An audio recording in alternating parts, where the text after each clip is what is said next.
are, essentially.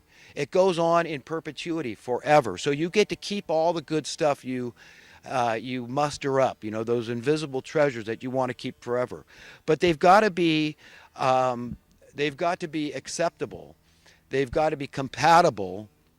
They've got to be consistent with the same treasures and values that God has. Okay, that's what He wants us to pick up on. And what are those values? We are those values. He values human beings, souls. These are His treasure.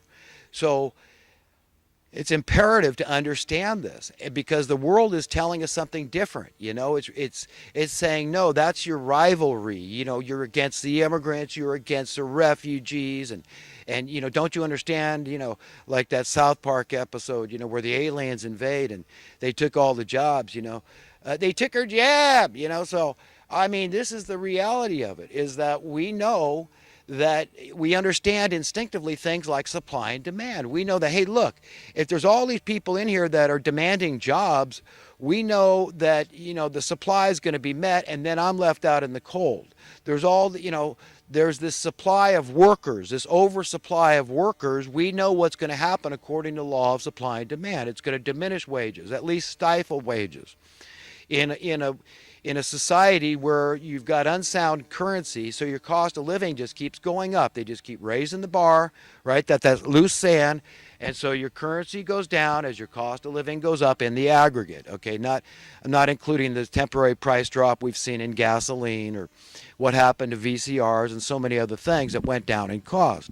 Because in the aggregate, even adding those cheaper things, your cost of living's gone dramatically up. And I hear people talk about how bad it is for the oil workers that had middle class jobs because of gas prices being low. Let's go back to 1974. Okay, when I first started driving, and gasoline prices were 29 cents, 30.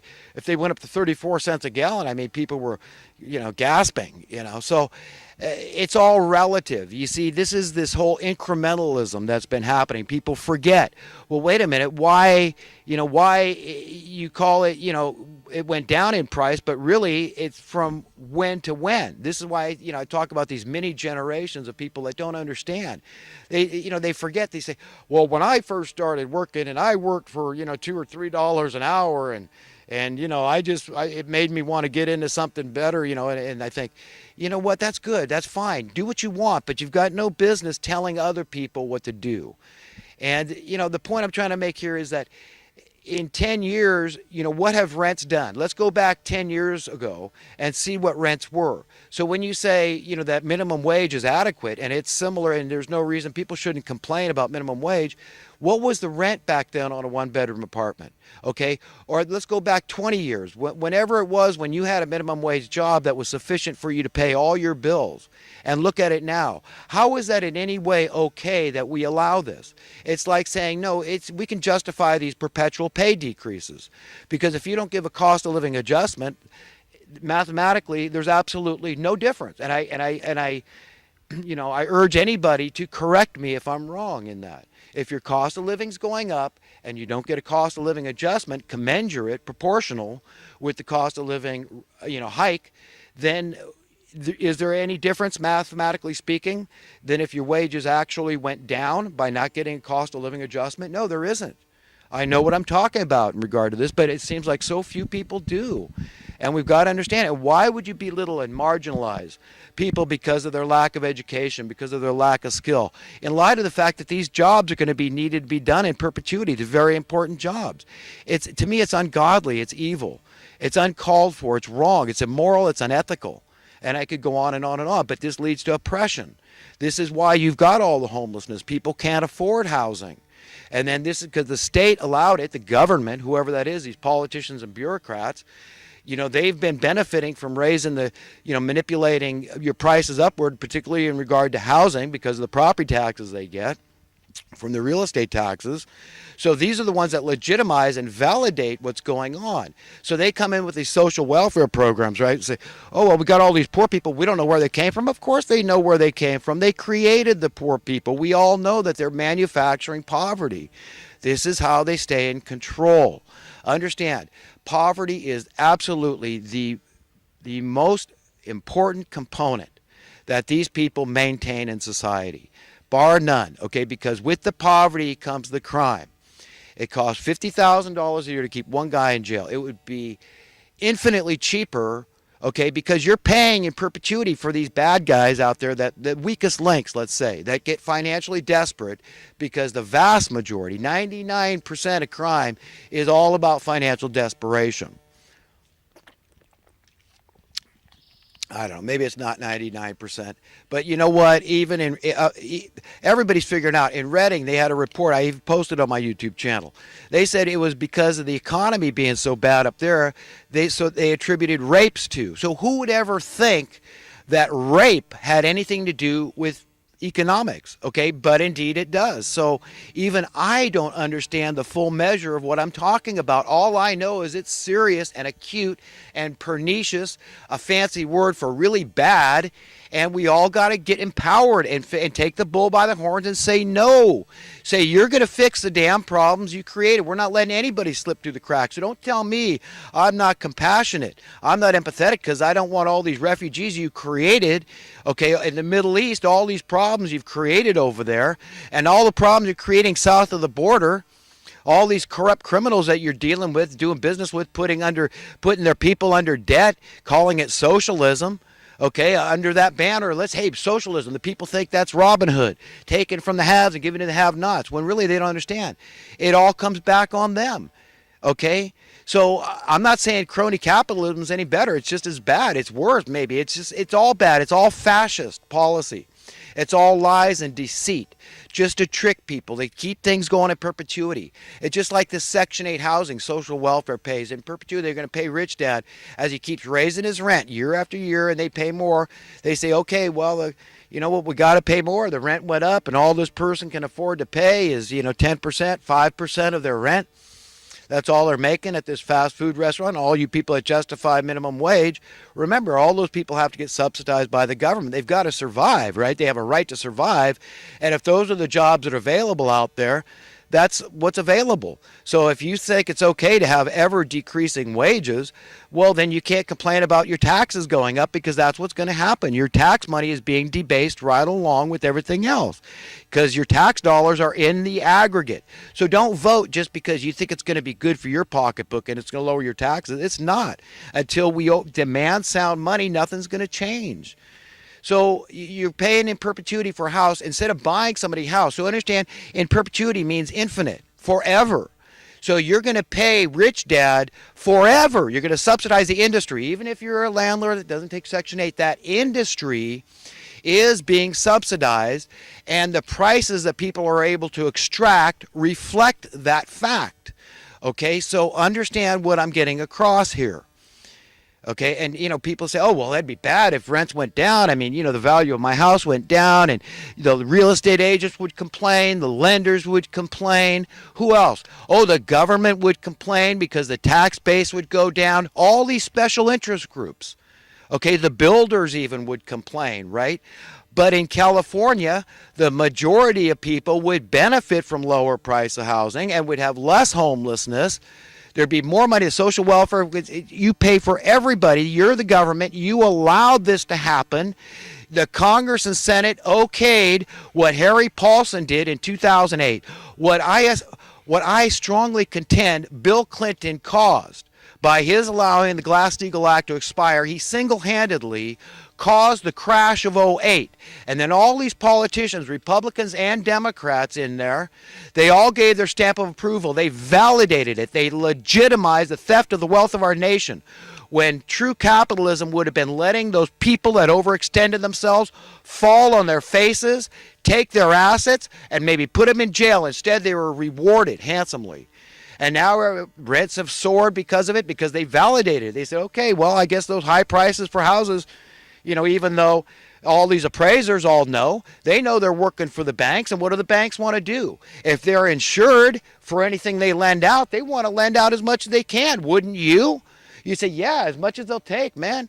Take $10 million for that house if it was $10,000 in the 60s. I don't care. That's more money for me. That's job security. Do you understand how this works? We've all got to wrap our minds around how diabolical and cunning these people are, what they've done to divide us. The same holds true, the same philosophy for the prison industry, prison industrial complex. They would very much complain if there was less crime. You understand, all these people would be unemployed. It's the same holds true for the dubious warfare industry. Understand what I'm trying to say. It's very serious. But this brings me into, the campaigning and Donald Trump and, how Hillary is soaring in the polls and how bias is so obvious. The media, I mean, you'd have to be brain dead to not notice these people. What the hell? I mean, even Bush is making this throat-slitting motion, this veiled death threat to Donald Trump. The media, I didn't hear a damn thing from the mainstream media. And then, Jeb Bush saying, I'd kill for my father. I'm thinking not a whisper, crickets from the mainstream media about this, and everything Hillary does. They're saying, oh, Donald Trump isn't fit for the office because, he just doesn't have the cool. Okay, when Hillary Clinton is in the Congress, what difference does it make now? Like some bratty little kid. Okay, if my daughters ever talk like that, okay, to who they're answering, their teachers, their principal, okay, to their elders, okay, I would have a words with them. Let's put it that way, okay? No, Hillary Clinton is not fit for the office. She had very serious health problems. She fell. She had a brain tumor. She's got specialized, I can't remember the name of these glasses, but, to prevent the double vision. She's talking, she's babbling on about stuff and incoherently. She says, yes, I'm for the middle class and I'm going to raise taxes on the middle class. Just as clear as that. I mean, there's something very seriously wrong, and you see the media just totally exalting Hillary like she could do no. It's so obvious as the day is long. They're crooked. The whole thing, the crooked media. They're biased in favor of this criminal. Her husband is the greatest traitor in American history to the working class, the middle class. Okay, that's right. With that expiration of the Glass-Steagall, she's going to put him in charge of the economic stuff. Oh my God, that guy shouldn't own a piggy bank.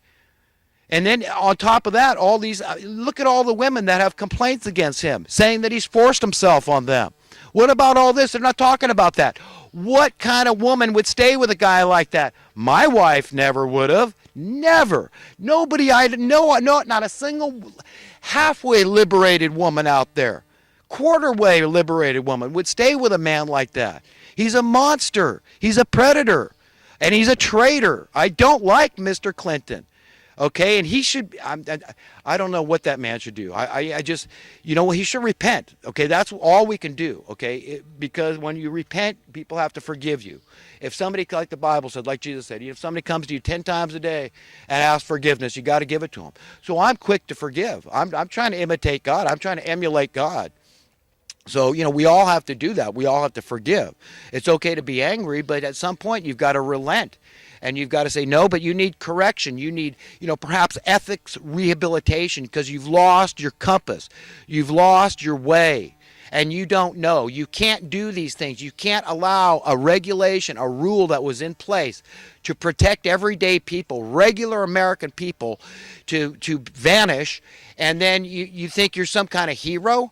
And then you're out there smiling like you're somebody you're a traitor. You're nobody, man. What are you going to answer to God? How are you going to do that, man? You know what you did, sucking up to the bankers. That was a huge favor. You wonder why you're so fabulously wealthy, getting hundreds of thousands of dollars for speaking to banksters. Good grief. And then Hillary Clinton taking 20% of her campaign funding purportedly is coming from Saudi Arabia. Saudi Arabia?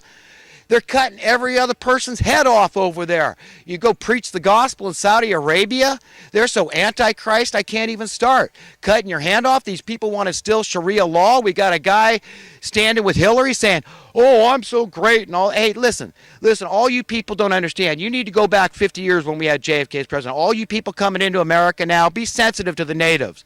That means we respect guys like JFK and Martin Luther King Jr. Those are our icons, okay? Those are our heroes. Those are the ones we look up to. And what America used to be like when we had sound money or some semblance. We had accountability. We had some checks and balances.